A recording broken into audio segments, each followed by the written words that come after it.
വലതുപക്ഷവും വർഗീയവാദികളുമായി ചേർന്ന് ഉണ്ടാക്കിയ മുന്നണിയിലൂടെ ഇടതുപക്ഷത്തിന് 10 പഞ്ചായത്തിൽ എവിടെയെങ്കിലും പരാജയപ്പെടുത്തിയാൽ ഇതാ ഇടതുപക്ഷം പരാജയപ്പെട്ടിരിക്കുന്നുവെന്ന് ആത്മനിർവൃതി കൊണ്ട് നിങ്ങൾ കിരിക്കാമെന്നല്ലാതെ ഇടതുപക്ഷത്തിന് രാഷ്ട്രീയമായ ഒരു പോറലും ഏറ്റിട്ടില്ലെന്ന് ആത്മവിശ്വാസത്തോടെ പറയാൻ ഞാൻ ആഗ്രഹിക്കുകയാണ്. ഇടതുപക്ഷത്തിന് വീഴ്ച സംഭവിച്ച പ്രദേശങ്ങളിൽ, ഇടതുപക്ഷത്തിന് രാഷ്ട്രീയമായി തിരിച്ചടി ഉണ്ടായ പ്രദേശങ്ങളിൽ പൂർവാധികം ശക്തിയോടെ ഇടതുപക്ഷം തിരിച്ചു വരുമെന്ന കാര്യത്തിൽ ഒരു സംശയവും നമുക്ക് വേണ്ടതില്ല. പക്ഷേ എങ്ങനെയാണ് ഇടതുപക്ഷത്തെ ഇവർ പരാജയപ്പെടുത്താൻ ശ്രമിച്ചത്? 5 വാർഡ് മെമ്പർമാർ ഒരു കുറിപ്പടി അവിടുത്തെ DCC ഓഫീസിലേക്ക് കൊടുത്തുവിടുന്നത്. എന്താ കുറിപ്പടിക്കകത്ത് എഴുതിയിരിക്കുന്നത്? ഞങ്ങൾ BJP-ക്കൊപ്പം പോകുന്നു, tata bye bye see U.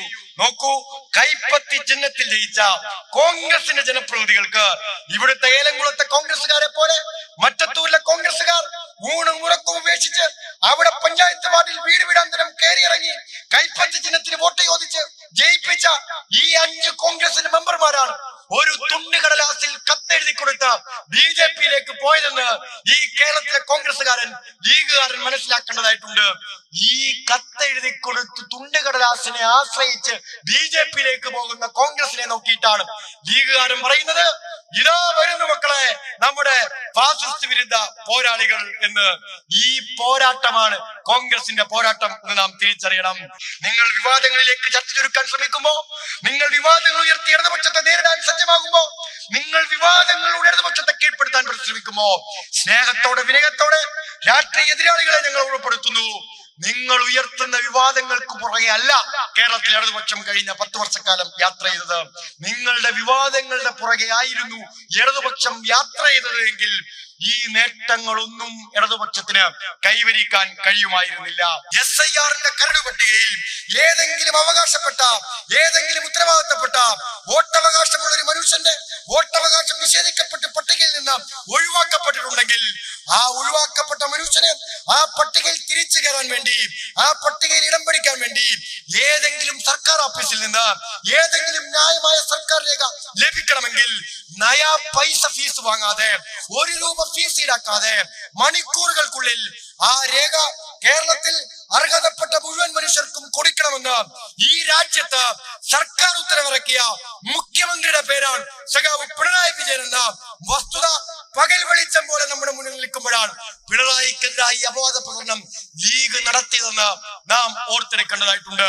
തിരുവിതാംകൂറും തിരുക്കൊച്ചിയും മലബാറുമായി വേർതിരിക്കപ്പെട്ട നമ്മുടെ നാട്ടുരാജ്യങ്ങളെ കേരളമായി രൂപീകരിക്കപ്പെടുന്നതിലേക്ക് പോലും നയിച്ചത് അന്നത്തെ കമ്മ്യൂണിസ്റ്റ് പോരാട്ടങ്ങളായിരുന്നു എന്നത് കേരളത്തിന്റെ ചരിത്രത്തിന്റെ ഭാഗമാണ്. ആ പോരാട്ടങ്ങൾക്ക് നേതൃത്വം കൊടുത്താണ്, ജനങ്ങളെ സംഘടിപ്പിച്ചാണ്, തൊഴിലാളികളെ സംഘടിപ്പിച്ചാണ്, തൊഴിലാളികളുടെ അവകാശങ്ങൾക്ക് വേണ്ടി പോരാട്ടം നയിച്ചാണ് കേരളത്തിലെ കമ്മ്യൂണിസ്റ്റ് പാർട്ടി ശക്തിപ്പെട്ടത്.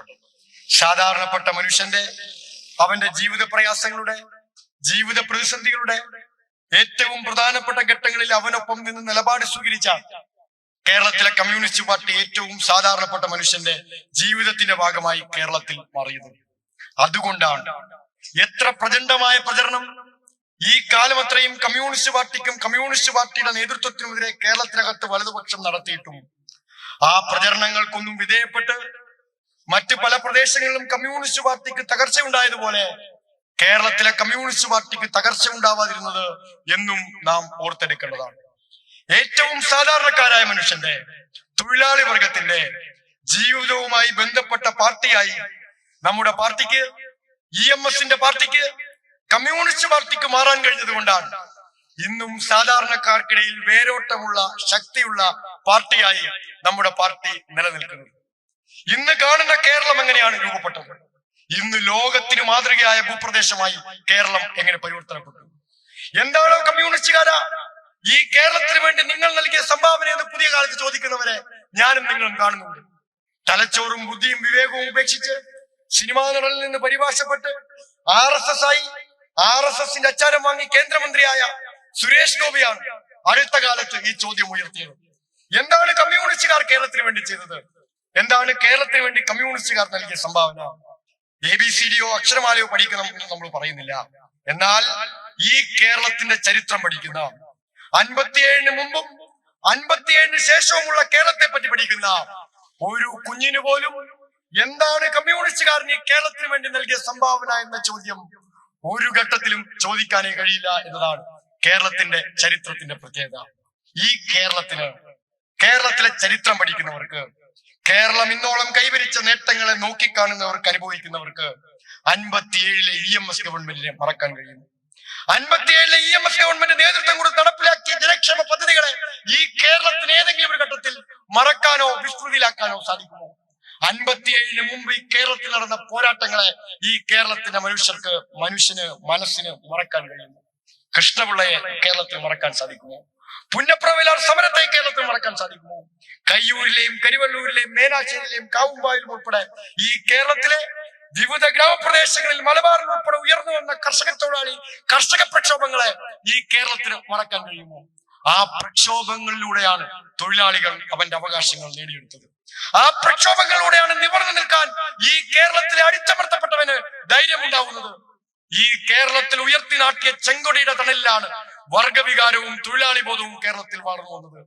ആ വർഗബോധത്തിന്റെ കരുത്താണ്, ആ തൊഴിലാളി വീരത്തിന്റെ കരുത്താണ്, ആ തൊഴിലാളി സമര പോരാട്ടങ്ങളുടെ കരുത്താണ് ഇന്ന് നട്ടല് വളയ്ക്കാതെ ഈ കേരളത്തിലെ മനുഷ്യന് തലയുയർത്തി നിൽക്കാൻ ഉള്ള പ്രാപ്തി കൊടുത്തതെന്ന് എങ്ങനെയാണ് ഈ കേരളത്തിന് മറക്കാൻ കഴിയുന്നത്? നമ്മുടെ പാരമ്പര്യം, നമ്മുടെ ചരിത്രം എത്രയോ പോരാട്ടങ്ങളാൽ സമ്പന്നമാണ്. ആ പോരാട്ടങ്ങളാൽ സമ്പന്നമായ ചരിത്രത്തിന്റെ ഉൽപ്പന്നമാണ് പുതിയ കേരളം. ആ കേരളത്തെയാണ് ഇന്ന് നവകേരളത്തിലേക്ക് നാം നയിക്കുന്നത്.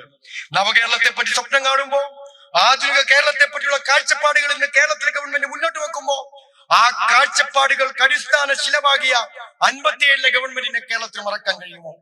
മനുഷ്യന് മണ്ണിന് വേണ്ടിയുള്ള അവകാശത്തെ യാഥാർത്ഥ്യമാക്കാൻ നിലപാട് സ്വീകരിച്ച ഗവൺമെന്റ്, സാധാരണപ്പെട്ട വിദ്യാർത്ഥികളുടെ വിദ്യാഭ്യാസ അവകാശം സംരക്ഷിക്കാൻ വേണ്ടി നിലപാട് സ്വീകരിച്ച ഗവൺമെന്റ്, തൊഴിലാളികളുടെ തൊഴിലവകാശങ്ങൾ സംരക്ഷിക്കാൻ നിലപാട് സ്വീകരിച്ച ഗവൺമെന്റ്, അടിസ്ഥാനപരമായി ഈ കേരളം നേരിട്ട വികസന പ്രവർത്തനങ്ങൾക്ക് ഉത്തരം കണ്ടെത്താൻ തുടങ്ങിയ 57-ലെ EMS ഗവൺമെന്റ്, ആ EMS ഗവൺമെന്റിൽ നിന്ന് ആരംഭിച്ച പ്രയാണമാണ് ഇന്ന് സഖാവ് പിണറായി വിജയന്റെ ഗവൺമെന്റിലേക്ക് എത്തി നിൽക്കുന്നതെന്ന് അഭിമാനത്തോടെ നാം ഓർത്തെടുക്കേണ്ടതായിട്ടുണ്ട്. അത് ഓർത്തെടുക്കുമ്പോഴാണ് കേരളത്തിന്റെ ചരിത്രം പൂർണ്ണമാകുന്നത്. വിദ്യാഭ്യാസ അവകാശ നിയമം, ഭൂപരിഷ്കരണം, തൊഴിലാളികളുടെ അവകാശ സംരക്ഷണത്തിന് വേണ്ടി കേരളത്തിലെ നിയമസഭ പാസാക്കിയ നിയമങ്ങൾ, ഇങ്ങനെ ഒട്ടനേകം വരുന്ന നിയമനിർമ്മാണങ്ങളിലൂടെയാണ് കേരളം നിവർന്നു നിൽക്കാൻ പ്രാപ്തമായത്.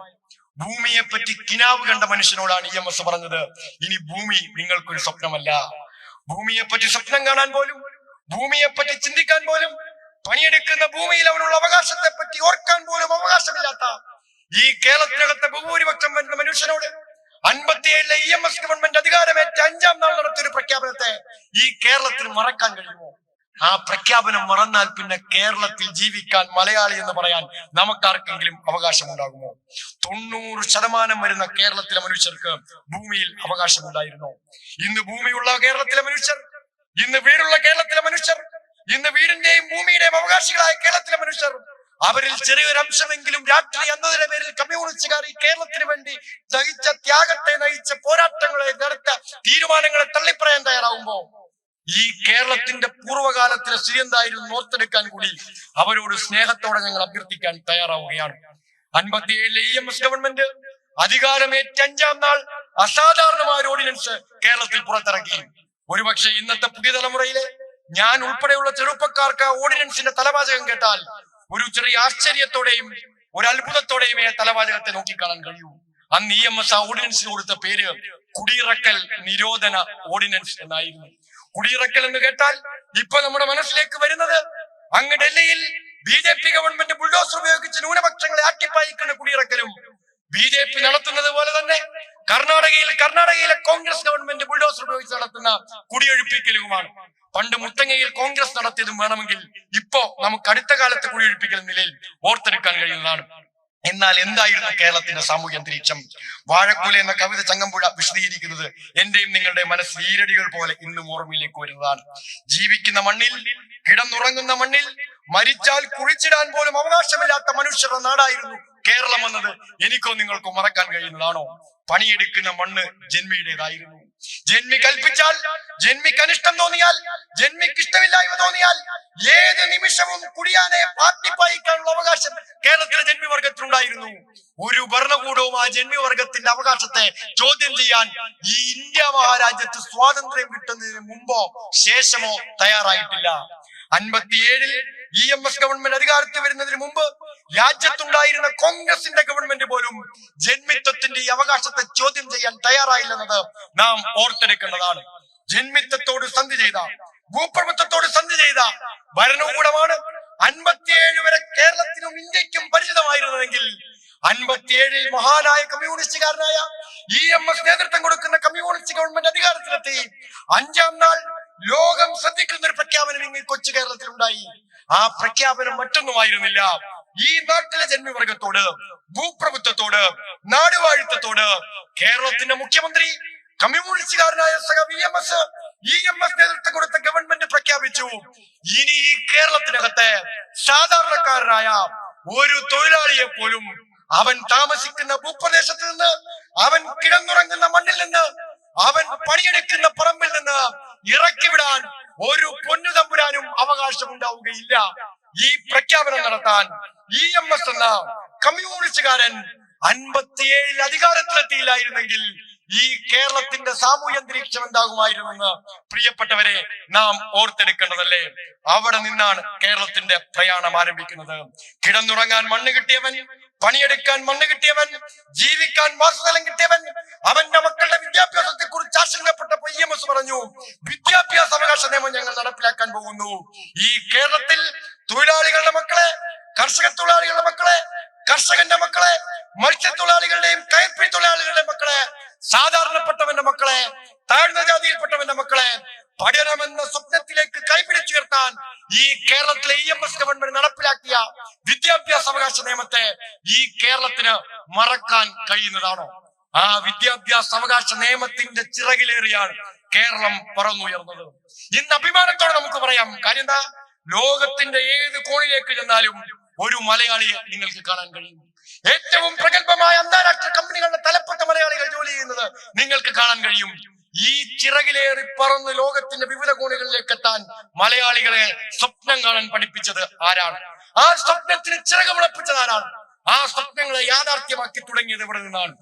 സൗജന്യമായി പഠിക്കാൻ വരുന്ന സാധാരണക്കാരന്റെ മക്കൾക്ക് ഉച്ചഭക്ഷണം കൊടുക്കാൻ സഖാവ് EMS ഗവൺമെന്റ് എടുത്ത തീരുമാനത്തിൽ നിന്നാണ് ഈ കേരളത്തിലെ വിദ്യാഭ്യാസ സ്വപ്നങ്ങൾ യാഥാർത്ഥ്യമായതെന്ന് എങ്ങനെ ഈ കേരളത്തിന് മറക്കാൻ കഴിയും?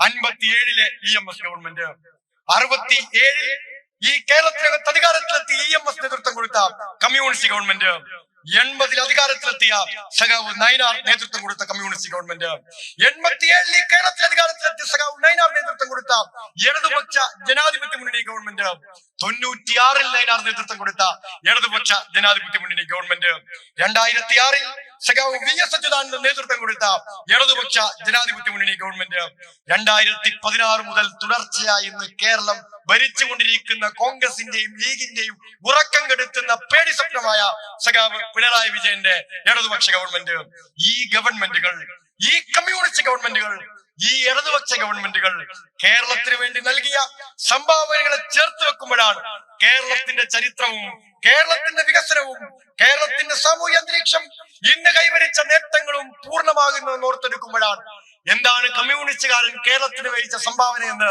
ഭരണതലത്തിൽ മാത്രം നമുക്ക് വിശകലനം ചെയ്യാൻ കഴിയുന്നത്. ക്ഷേമനിധികൾ രൂപീകരിക്കപ്പെട്ടത്, വിദ്യാഭ്യാസം സൗജന്യമാക്കിയത്, ക്ഷേമ പെൻഷൻ ആരംഭിച്ചത്, സൗജന്യമായി ആരോഗ്യ സംവിധാനങ്ങൾ ഒരുക്കിയത്, വിദ്യാഭ്യാസ സംവിധാനങ്ങൾ ഏറ്റവും ഫലപ്രദമായി നടപ്പിലാക്കിയത്, നാടിന്റെ വികസന പ്രവർത്തനങ്ങളെ മുന്നോട്ട് കൊണ്ടുപോയത്, വ്യവസായവൽക്കരണത്തെ ആധുനികവൽക്കരിച്ചത്, തൊഴിലാളി അവകാശങ്ങൾ സംരക്ഷിച്ചത് ഉൾപ്പെടെ ഏറ്റവും വികസിതമായ കേരള മോഡൽ ഓഫ് ഡെവലപ്മെന്റിനെ ലോകത്തിന് മുന്നിൽ അവതരിപ്പിക്കുന്നതിൽ കമ്മ്യൂണിസ്റ്റുകാർ വഹിച്ച നേതൃത്വം ഈ കേരളത്തിന്റെ ചരിത്രത്തിന്റെ ഭാഗമാണ്. ആ ചരിത്രത്തെയാണ് നമ്മൾ മുന്നോട്ട് കൊണ്ടുപോകുന്നത്. ഇന്ന് നവകേരളത്തെ പറ്റി കേരളം സ്വപ്നം കാണുമ്പോ, നവകേരളത്തിന്റെ കാഴ്ചപ്പാടുകളെ കേരളം മുന്നോട്ട് നയിക്കുമ്പോ EMS നിന്ന് ആരംഭിച്ച കേരളത്തിന്റെ വികസന കാഴ്ചപ്പാടിനെയാണ് ഇടതുപക്ഷം മുന്നോട്ട് നയിക്കുന്നതെന്ന് നാം ഓർത്തെടുക്കേണ്ടതായിട്ടുണ്ട്.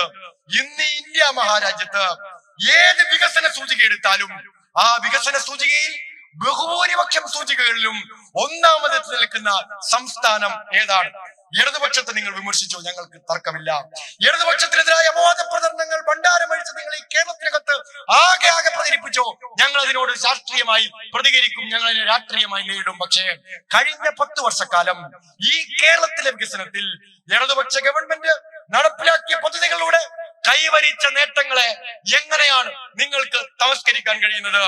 എണ്ണി തുടങ്ങിയാൽ ഈ രാജ്യത്ത് ശിശുമരണ നിരക്ക് ഏറ്റവും കുറഞ്ഞ സംസ്ഥാനം ഏതാണ്?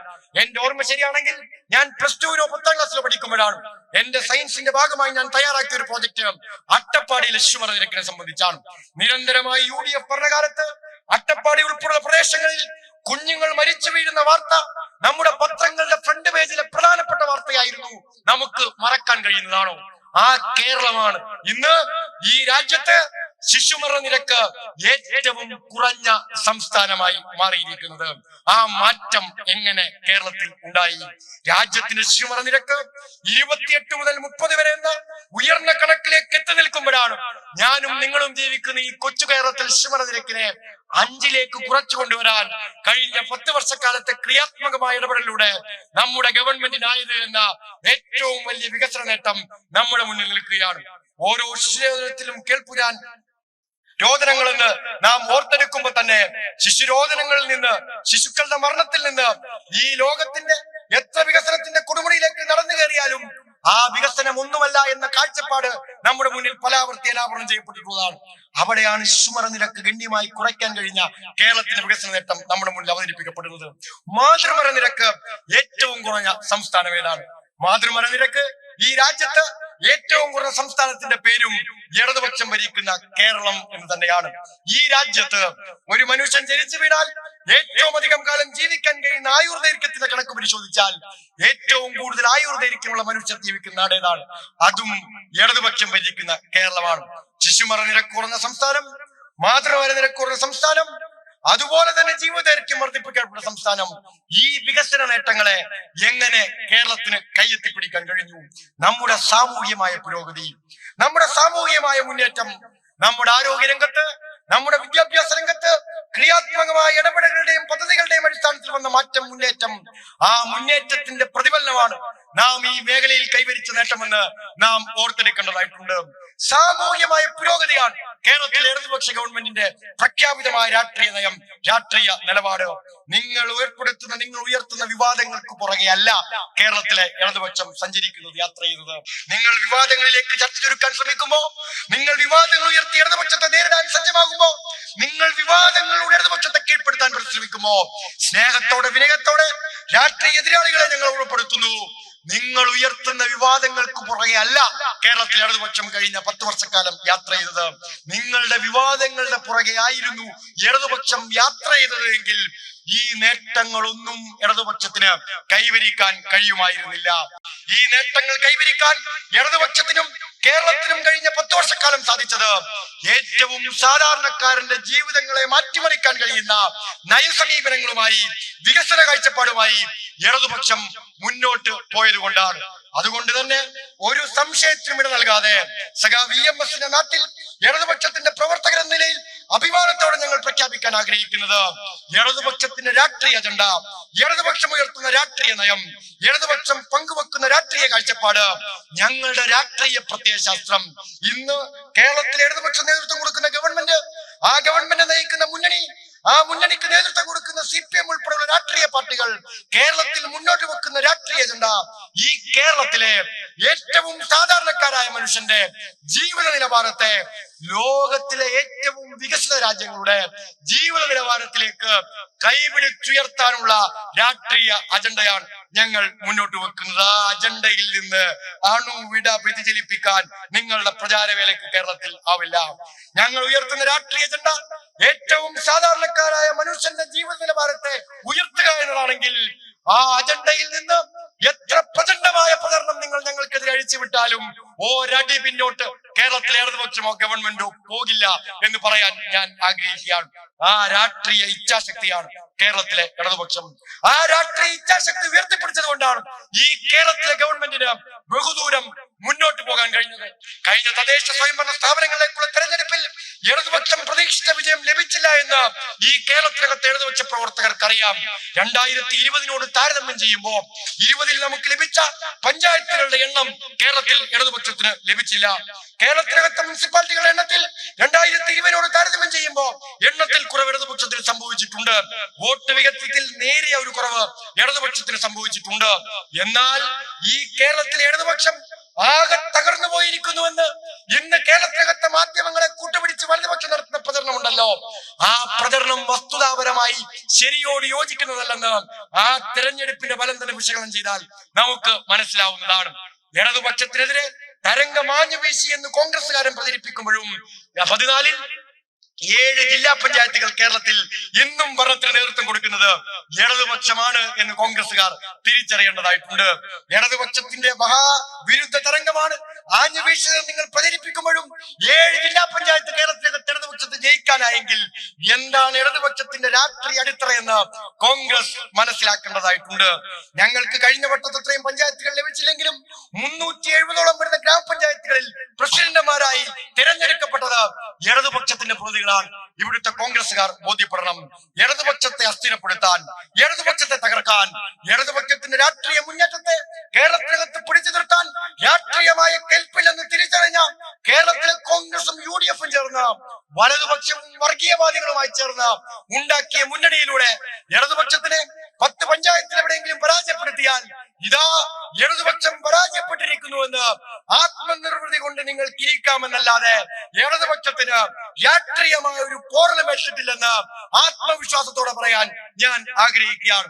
ഇടതുപക്ഷത്തിന് വീഴ്ച സംഭവിച്ച പ്രദേശങ്ങളിൽ, ഇടതുപക്ഷത്തിന് രാഷ്ട്രീയമായി തിരിച്ചടി ഉണ്ടായ പ്രദേശങ്ങളിൽ പൂർവാധികം ശക്തിയോടെ ഇടതുപക്ഷം തിരിച്ചു വരുമെന്ന കാര്യത്തിൽ ഒരു സംശയവും നമുക്ക് വേണ്ടതില്ല. പക്ഷേ എങ്ങനെയാണ് ഇടതുപക്ഷത്തെ ഇവർ പരാജയപ്പെടുത്താൻ ശ്രമിച്ചത്? എങ്ങനെയാണ് ഇടതുപക്ഷത്തിനെതിരെ പരാജയപ്പെടുത്താൻ വേണ്ടിയുള്ള ചതിക്കുഴികൾ ഒഴുക്കാൻ ഇവർ തെരഞ്ഞെടുപ്പിൽ തയ്യാറായത്? സൂക്ഷ്മമായി കഴിഞ്ഞ തെരഞ്ഞെടുപ്പ് നാം പഠിച്ചാൽ, സൂക്ഷ്മമായി കഴിഞ്ഞ തദ്ദേശ തെരഞ്ഞെടുപ്പിന്റെ റിസൾട്ട് ഈ കേരളത്തിനകത്തെ നിഷ്പക്ഷരായ മനുഷ്യരെ നിങ്ങൾ വിലയിരുത്തിയാൽ ആ തെരഞ്ഞെടുപ്പിന് ശേഷം ഈ കേരളത്തെ ആകെ പുറത്തു വന്ന വാർത്തകൾ നാം കണ്ടാൽ എങ്ങനെയാണ് ഇടതുപക്ഷത്തെ പരാജയപ്പെടുത്താൻ UDF പരിശ്രമിച്ചതെന്ന് നിഷ്പക്ഷരായ മനുഷ്യർക്ക് നഗ്നനേത്രങ്ങളാൽ നോക്കിക്കാണാൻ കഴിയുന്ന നിലയിൽ ഈ കേരളത്തിനകത്ത് മനസ്സിലാക്കുമെന്ന് പറയാൻ ഞാൻ ആഗ്രഹിക്കുകയാണ്. തെരഞ്ഞെടുപ്പ് സമയത്ത് വർഗീയ കക്ഷികളുമായി കൂട്ടുമുന്നണി ഉണ്ടാക്കി ഇടതുപക്ഷത്തെ വാർഡുകളിൽ പരാജയപ്പെടുത്തുകയും ആ പരാജയാനന്തരം കേരളത്തിനകത്ത് 10 വാർഡുകൾ അധികം നേടി എന്ന കാരണത്താൽ ഞങ്ങൾ ജയിച്ച മുന്നണിയാണ് വീമ്പളക്കുന്ന UDF-നോട് നിങ്ങൾ ഒറ്റുകൊടുത്തത്, നിങ്ങൾ തള്ളിപ്പറഞ്ഞത്, നിങ്ങൾ വഞ്ചിച്ചത് ഈ കേരളത്തിന്റെ മതനിരപേക്ഷ മനസ്സുകളെയാണ് എന്ന് പറയാൻ ഞാൻ ആഗ്രഹിക്കുകയാണ്. നാം മനസ്സിലാക്കേണ്ടത് തദ്ദേശ തെരഞ്ഞെടുപ്പിന്റെ റിസൾട്ട് വന്ന് അധ്യക്ഷന്മാരുടെ തെരഞ്ഞെടുപ്പിലേക്ക് കടന്നപ്പോഴാണ് എന്തായിരുന്നു UDF-ന്റെ അജണ്ട എന്ന് കേരളത്തിലെ മനുഷ്യർക്ക് ബോധ്യപ്പെട്ടത്. എന്തായിരുന്നു UDF മുന്നണി എന്ന് കേരളത്തിലെ മനുഷ്യർക്ക് ബോധ്യപ്പെട്ടത്. ആരുമായിട്ടാണ് UDF-ന്റെ സഖ്യമെന്ന് കേരളത്തിലെ മനുഷ്യർക്ക് ബോധ്യപ്പെട്ടത്. അധികാരത്തിന് വേണ്ടി, ഇടതുപക്ഷത്തെ പരാജയപ്പെടുത്താൻ വേണ്ടി, ഇടതുപക്ഷത്തെ തോൽപ്പിക്കാൻ വേണ്ടി ഈ കേരളത്തിനകത്ത് ഒരു മടിയുമില്ലാതെ BJP-യുമായി രാഷ്ട്രീയ മുന്നണി ഉണ്ടാക്കിയ UDF-ന്റെ നേതൃത്വമാണ് തദ്ദേശ തെരഞ്ഞെടുപ്പ് കഴിയുമ്പോ എനിക്കും നിങ്ങൾക്കും കാണാൻ കഴിയുന്നത്. തൊട്ടപ്പുറത്താണ് തൃശ്ശൂർ ജില്ല. ആ തൃശ്ശൂർ ജില്ലയിൽ ഒരു പഞ്ചായത്തുണ്ട്, മട്ടത്തൂർ പഞ്ചായത്ത്.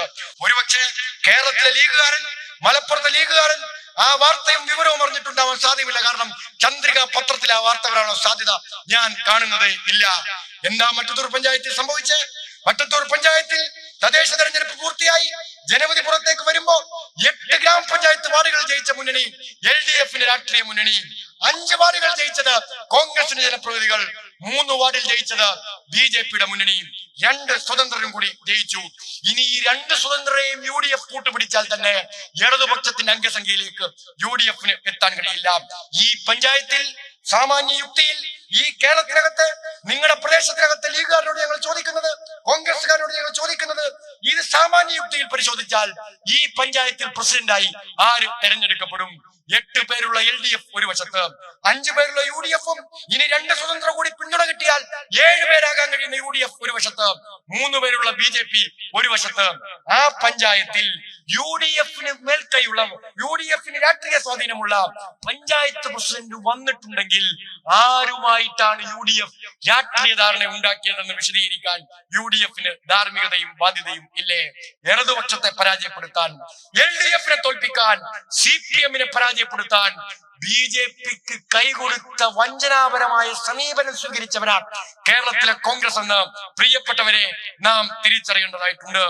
2-3 BJP അംഗങ്ങളുടെ പിന്തുണയോടെ 5 കോൺഗ്രസ് മെമ്പർമാരും കൂടി ചേർന്ന് ഇടതുപക്ഷത്തിന്റെ പഞ്ചായത്ത് പ്രസിഡന്റ് സ്ഥാനാർത്ഥിയെ പരാജയപ്പെട്ടിട്ടുണ്ടെങ്കിൽ അവിടെ പരാജയപ്പെട്ടത് ഇടതുപക്ഷമല്ല, ഈ കേരളത്തിന്റെ മതനിരപേക്ഷതയും ജനാധിപത്യ ബോധവും ഈ കേരളം ഉയർത്തിപ്പിടിച്ച വർഗീയതക്കെതിരായ പോരാട്ടവും കൂടിയാണെന്ന് ഈ കേരളത്തിലെ മതനിരപേക്ഷ മനസ്സ് ബോധ്യപ്പെടുന്നതായിട്ടുണ്ട്, മനസ്സിലാക്കേണ്ടതായിട്ടുണ്ട്.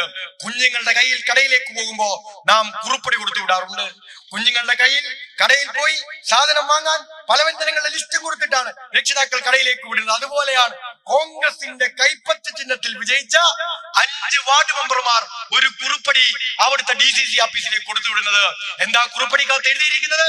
ഞങ്ങൾ BJP-ക്കൊപ്പം പോകുന്നു, tata bye bye see you. നോക്കൂ, കൈപ്പത്തി ചിഹ്നത്തിൽ ജയിച്ച കോൺഗ്രസിന്റെ ജനപ്രതിനിധികൾക്ക് ഇവിടുത്തെ ഏലംകുളത്തെ കോൺഗ്രസുകാരെ പോലെ മറ്റത്തൂരിലെ കോൺഗ്രസുകാർ ഊണും ഉറക്കവും ഉപേക്ഷിച്ച് അവിടെ പഞ്ചായത്ത് വാർഡിൽ വീട് വീടാന്തരം കയറിയിറങ്ങി കൈപ്പത്തി ചിഹ്നത്തിന് വോട്ട് ചോദിച്ച് ജയിപ്പിച്ച ഈ 5 കോൺഗ്രസിന്റെ മെമ്പർമാരാണ് ഒരു തുണ്ടുകടലാസിൽ കത്തെഴുതി കൊടുത്ത BJP-യിലേക്ക് പോയതെന്ന് ഈ കേരളത്തിലെ കോൺഗ്രസുകാരൻ ലീഗുകാരൻ മനസ്സിലാക്കേണ്ടതായിട്ടുണ്ട്. ഈ കത്തെഴുതി കൊടുത്ത് തുണ്ടുകടലാസിനെ ആശ്രയിച്ച് BJP-യിലേക്ക് പോകുന്ന കോൺഗ്രസിനെ നോക്കിയിട്ടാണ് ലീഗുകാരൻ പറയുന്നത്, ഇതാ വരുന്നു മക്കളെ നമ്മുടെ ഫാസിസ്റ്റ് വിരുദ്ധ പോരാളികൾ എന്ന്. ഈ പോരാട്ടമാണ് കോൺഗ്രസിന്റെ പോരാട്ടം എന്ന് നാം തിരിച്ചറിയണം. ഒരു സീറ്റിന് വേണ്ടി, ഒരു പ്രസിഡന്റ് സ്ഥാനത്തിന് വേണ്ടി, ഒരു വൈസ് പ്രസിഡന്റ് സ്ഥാനത്തിന് വേണ്ടി ഇടതുപക്ഷത്തെ പരാജയപ്പെടുത്താനുള്ള സാധ്യതയുണ്ടെന്ന് കണ്ട് ഈ കേരളത്തിനകത്ത് വിവിധ ഗ്രാമപഞ്ചായത്തുകളിൽ BJP-യോട് ഹൃദയം കൊണ്ട് സന്ധി ചെയ്ത് കൈകൊടുത്ത് കെട്ടിപ്പുണർന്ന ഈ കോൺഗ്രസിന് സംഘപരിവാറിന്റെ അജണ്ടയെ എങ്ങനെ എതിർത്ത് തോൽപ്പിക്കാൻ കഴിയുമെന്നാണ് കേരളത്തിലെ ലീഗുകാരൻ പറഞ്ഞുകൊണ്ടേയിരിക്കുന്നത്. ഞങ്ങൾക്ക് മനസ്സിലാവുന്നതേ ഇല്ല. നാളെ ഈ കേരളത്തിനകത്ത് കുറച്ചുകൂടി മുന്നിൽ അധികാര കസേര BJP കൊടുക്കാമെന്ന് പറഞ്ഞാൽ ആ BJP-യിലേക്ക് പോകില്ലെന്ന് 100% ഗ്യാരണ്ടിയിൽ ലീഗുകാരന് സാക്ഷ്യപ്പെടുത്താൻ കഴിയുന്ന ഒരു കോൺഗ്രസുകാരന്റെ പേര് ഇവിടെ പൊതുയോഗം നടത്തി പ്രഖ്യാപിക്കാൻ ഇവിടുത്തെ ലീഗുകാരന് ധൈര്യമുണ്ടോ ചോദിക്കാൻ ഞങ്ങൾ ആഗ്രഹിക്കുകയാണ്. അങ്ങനെയുള്ള ഒരു കോൺഗ്രസ് നേതാവ്, BJP-ആയി മാറില്ലെന്ന് ഉറപ്പുള്ള ഒരു കോൺഗ്രസ് നേതാവ് മരുന്നിന് നിങ്ങളുടെ മുന്നണിയിലോ പാർട്ടിയിലോ ഉണ്ടോ എന്ന് ഈ കേരളം പരിശോധിക്കേണ്ടതായിട്ടില്ലേ? എന്നിട്ട് എന്താ പ്രചരണം? ഈ BJP-യുടെ വോട്ട് കേരളത്തിലെമ്പാടുമുള്ള ഗ്രാമപഞ്ചായത്തുകളിൽ ഇടതുപക്ഷത്തെ പരാജയപ്പെടുത്താൻ വാങ്ങി സ്വന്തം പോക്കറ്റിലിട്ടവരാണ് കേരളത്തിനകത്ത് BJP-ക്ക് വേണ്ടി ഇടതുപക്ഷത്തിനെതിരെ പ്രചരണം നടത്തിയെന്ന് നാം ഓർത്തെടുക്കേണ്ടതായിട്ടുണ്ട്. ഈ രാഷ്ട്രീയ മുന്നണി ഒരു വശത്തുണ്ടാക്കുമ്പോ മറുവശത്ത് ഈ കേരളത്തിനകത്ത് കേരളം അറപ്പോടെ തള്ളിക്കളയേണ്ട ദുഷ്ടപ്രചരണങ്ങളാണ് ഇടതുപക്ഷത്തിനെതിരെ ഇവർ അഴിച്ചുവിട്ടതെന്ന് നാം ഓർത്തെടുക്കേണ്ടതായിട്ടുണ്ട്. ഞങ്ങൾ ലീഗിനോട് ചോദിക്കാൻ ആഗ്രഹിക്കുന്നു, രാഷ്ട്രീയ ധാർമ്മികത ഈ കേരളത്തിലെ എല്ലാ മുന്നണികൾക്കും അവകാശപ്പെട്ടതാണ്. രാഷ്ട്രീയ ധാർമ്മികതയും സത്യസന്ധതയുമാണ് ഒരു രാഷ്ട്രീയ പാർട്ടി ഏത് പ്രതിസന്ധി ഘട്ടത്തിലും ഒരു രാഷ്ട്രീയ പ്രവർത്തനത്തിന്റെ ഭാഗമായി ഉയർത്തിപ്പിടിക്കേണ്ടത്.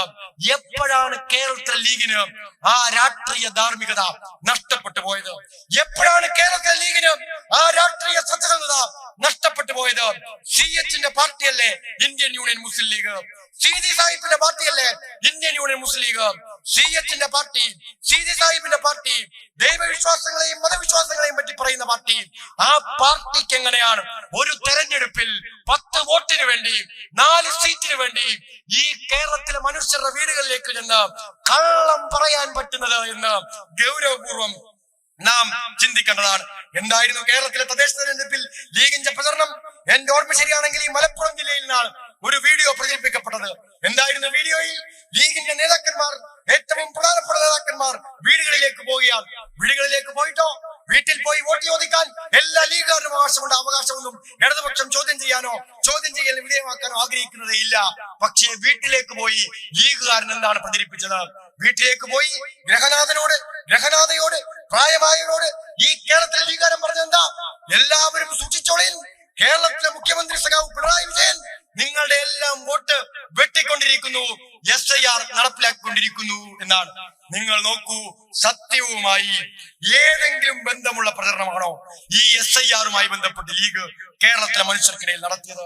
രാജ്യത്ത് BJP-യുടെ സംഘപരിവാറിന്റെ അജണ്ടയുടെ ഭാഗമായി തെരഞ്ഞെടുപ്പ് കമ്മീഷനെ കൂട്ടുപിടിച്ച് ഈ രാജ്യത്ത് നടപ്പിലാക്കപ്പെട്ട ഏറ്റവും വലിയ ജനാധിപത്യ വിരുദ്ധതയാണ് SIR എങ്കിൽ ആ SIR-നെതിരെ മതനിരപേക്ഷ ശക്തികളാകെ കൂട്ടിച്ചേർത്ത് പോരാട്ടമാണ് നയിക്കുന്നതെങ്കിൽ ആ പോരാട്ടത്തെ പോലും ഒറ്റിക്കൊടുക്കുന്ന പ്രചരണത്തിനാണ് കഴിഞ്ഞ തദ്ദേശ തെരഞ്ഞെടുപ്പിൽ ഇടതുപക്ഷത്തെ പരാജയപ്പെടുത്താൻ ലീഗ് നേതൃത്വം കൊടുത്തത്.